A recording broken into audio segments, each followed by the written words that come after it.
Berada di kota Makkah Al-Mukarramah, Masjidil Haram merupakan masjid pertama yang dibangun di muka bumi. Sejarah Masjidil Haram tak lepas dari pembangunan Ka'bah yang merupakan arah kiblat bagi umat muslim dalam melaksanakan ibadah sholat. Sebagian muslim percaya Ka'bah dibangun sejak Nabi Adam, sedang sebagian lain baru dibangun oleh Nabi Ibrahim dan putranya, Nabi Ismail. Bangunan Ka'bah ini sempat rusak akibat banjir yang terjadi pada masa Nabi Nuh. Kemudian Ka'bah dibangun kembali oleh Nabi Ibrahim dan putranya, Nabi Ismail. Hingga pada masa Nabi Muhammad, yang dimaksud Masjidil Haram adalah hamparan tanah di lembah seluas 1.500 hingga 2.000 meter persegi dengan bangunan Ka'bah di tengahnya. Pada masa pembebasan kota Makkah, Rasulullah tidak melakukan renovasi, melakukan hanya menyingkirkan patung-patung di sekitar Ka'bah.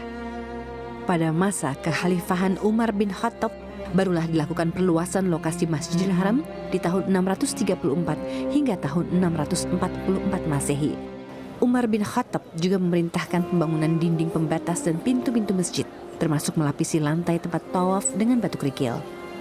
Pembangunan Masjidil Haram pun terus dilanjutkan oleh kekhalifahan berikutnya. Selain menjadi lokasi Ka'bah, Masjidil Haram merupakan tujuan utama ibadah haji.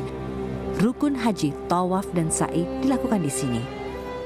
Berada di tanah haram atau tempat di bumi yang paling dicintai Allah Subhanahu wa Ta'ala, Masjidil Haram dijaga ribuan malaikat. Kawasan ini tidak dapat dimasuki oleh Dajjal atau Al-Masih palsu. Melaksanakan sholat di Masjidil Haram juga akan mendapatkan 100.000 kali lipat kebaikan dibandingkan melaksanakan sholat di masjid lain kecuali Masjid Nabawi dan Masjidil Aqsa. Saat ini Masjidil Haram merupakan masjid terbesar dan termegah di dunia. Masjid seluas 350.000 meter persegi ini terdiri dari 3 lantai dan mampu menampung hingga 1 juta orang.